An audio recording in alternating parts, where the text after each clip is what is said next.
Easy go.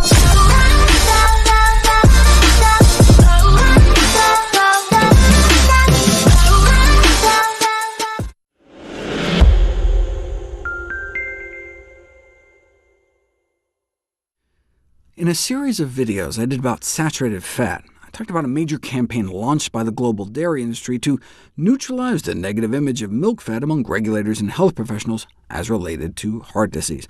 That campaign continues to this day, with the publication of a meta-analysis demonstrating neutral, meaning non-harmful, associations between dairy products and cardiovascular disease and death. OK, well, first of all, how do we know the dairy industry had anything to do with this study? Well, it was published in a journal that forces authors to disclose financial conflicts of interest. Let's see what they divulged. Dairy, the fourth largest dairy company in the world, dairy, milk, beer, soda, McDonald's, dairy. Oh, and the study itself was explicitly funded by dairy. OK, then. The other big new one was this, suggesting that a little bit of cheese every day isn't just neutral, but actually good for you.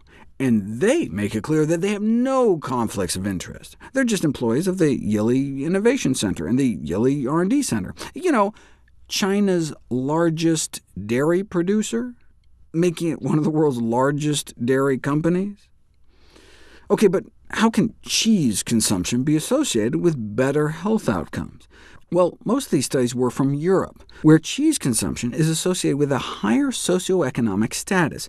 See, in Europe, they're not eating Cheez Whiz and Velveeta. Cheese is generally an expensive product, and so who eats cheese? Those with higher-paying jobs, higher socioeconomic strata, higher education levels, all of which are associated with better health outcomes, which may have nothing to do with their cheese consumption.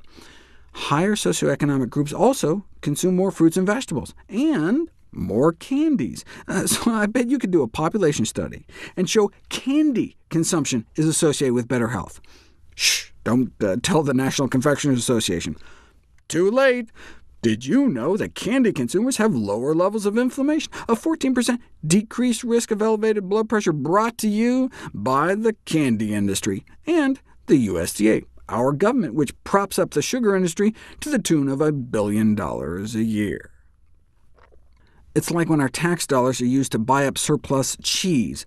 Paul Shapiro wrote a great editorial. Imagine the headline, "Government buys $20 million in surplus Pepsi," or hard-earned tax dollars buying up millions of unwanted cola cans, all as a favor to the flailing soda industry, which just kept producing drinks no one wanted. As outrageous as such a government handout to the soda industry would be, that's exactly what the USDA is doing for the dairy industry. Michelle Simon did a great report on how her government colludes with the industry to promote dairy junk foods. The federal government administers checkoff programs to promote milk and dairy. McDonald's has 6 dedicated dairy checkoff program employees at its corporate headquarters to try to squeeze in more cheese. That's how we got double steak quesadillas. That's how we got 3 cheese stuffed crust pizza complete with a summer of cheese. These funds are being used to promote foods that contribute to the very diseases our federal government is allegedly trying to prevent. Does it make sense to tell Americans to avoid foods high in salt, sugar, and saturated fat while engaging in the promotion of those same foods? Look, the meat and dairy industries can do what they like with their own money, but the public power of taxation should be used for the public good, not to support the dairy and candy industries.